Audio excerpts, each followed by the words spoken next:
Hi, this is Ishan along with Devashish from Rev Sports. We've finally reached Barbados. We're outside the Barbados airport, and the first thing we noticed was some amazing branding and advertisement. Devashish, we didn't see this in New York or Florida.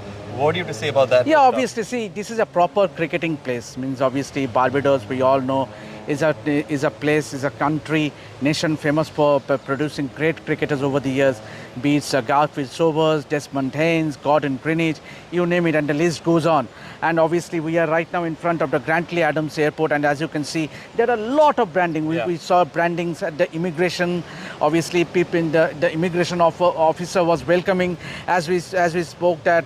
As we told him that we are here for the T20 World Cup. So there is a lot of cricketing vibes when it comes to the T20 World Cup. Absolutely right. I think it's very different here compared to New York and Florida. Over here, it seems like people are extremely passionate and they want to promote the sport, a sport that has been long part of their history. But Devashish, another positive is the weather. Nice, hot weather, blue skies, the sun is out. Good news. More than the weather, you will love the beaches here. I could see my good old friend Soli Bhai.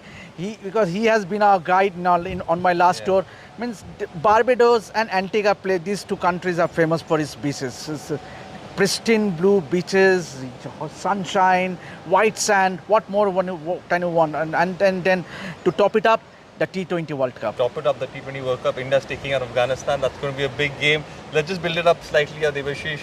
Two good teams. Afghanistan can possibly cause an upset, like we've spoken about. Yeah, but before we speak more about it, we must thank ITEL for sponsoring this segment, and this is our special segment. ITEL has been sponsoring us throughout the tour.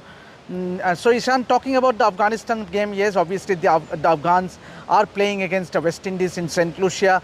So that's going to be a match keenly followed by the teams. Obviously India, as we all know, has already arrived yesterday arrived in the afternoon. So it will be a evenly contest. It's going to be an even contest, and there's going to be a lot of action that's going to come your way, a lot of travel logs that will come your way, a lot of cricketing content that will come your way. So just make sure that you stay tuned with Rev Sports, make sure that you give us your support. We've come to the Caribbean. It's going to be a lot of fun, it's going to be a lot of hard work as well, and we're going to make sure that we give you all the right content. So again guys, make sure you stay tuned to Rev Sports, make sure you like, share, subscribe. And again, once again, a big thank you to ITEL. Thank you ITEL, it's because of your phones that we've been able to get such amazing coverage all over. I think the last 15 days have been splendid because of the phone that you've given us. So we hope to continue on with the coverage. So a big thank you again, and to all our viewers, thank you for watching, and we'll see you all for the next one. Thank you.